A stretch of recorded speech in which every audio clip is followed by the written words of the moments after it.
In 1962, the Cuban Missile Crisis played a crucial role in the Cold War tensions between the United States and the Soviet Union. The crisis was triggered in October 1962 when aerial photographs taken by a US U-2 surveillance aircraft showed that the Soviet Union was secretly deploying nuclear missiles in Cuba, just 90 miles from the coast of Florida. The Soviet Union's aim was to balance the power with the United States and improve their own missile accuracy.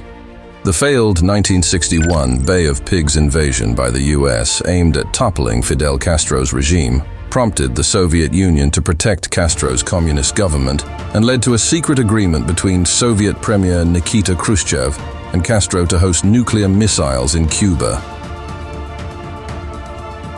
October 22, 1962, President Kennedy announced a crisis on live television and imposed a naval quarantine blockade on Cuba to halt Soviet shipments, and insisted on missile removal.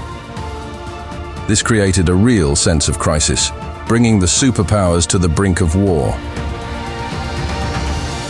In an attempt to get Soviet submarines that were trying to run the blockade to surface for identification, US Navy destroyers dropped small depth charges near them, raising fears of a possible nuclear naval clash.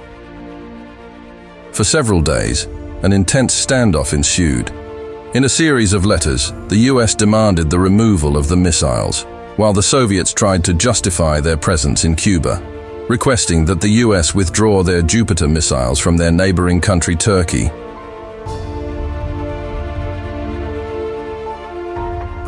Clandestine diplomacy was implemented with secret negotiations between US and the Soviets, a hotline between the White House and the Kremlin. Led by Attorney General Robert F. Kennedy and Soviet Ambassador Anatoly Dobrynin, this covert communication and eventual secret meeting was integral to resolving the crisis. On October 27, 1962, the crisis peaked when a US U-2 spy plane was shot down over Cuba, intensifying tensions.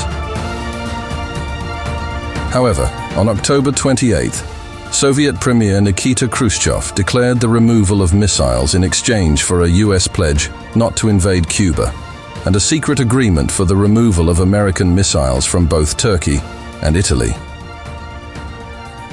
President Kennedy also, on October 28, 1962, announced the end of the Cuban Missile Crisis and the removal of the naval blockade. Khrushchev confirmed the removal of the missiles from Cuba a few days later. The Cuban Missile Crisis is seen as one of the closest points during the Cold War when nuclear conflict seemed imminent. It highlighted the dangers of nuclear brinkmanship and led to efforts to improve US-Soviet relations, including the signing of the Limited Test Ban Treaty in 1963. The crisis is considered a major turning point in the Cold War and serves as a key example of how diplomacy and crisis management can prevent a global catastrophe.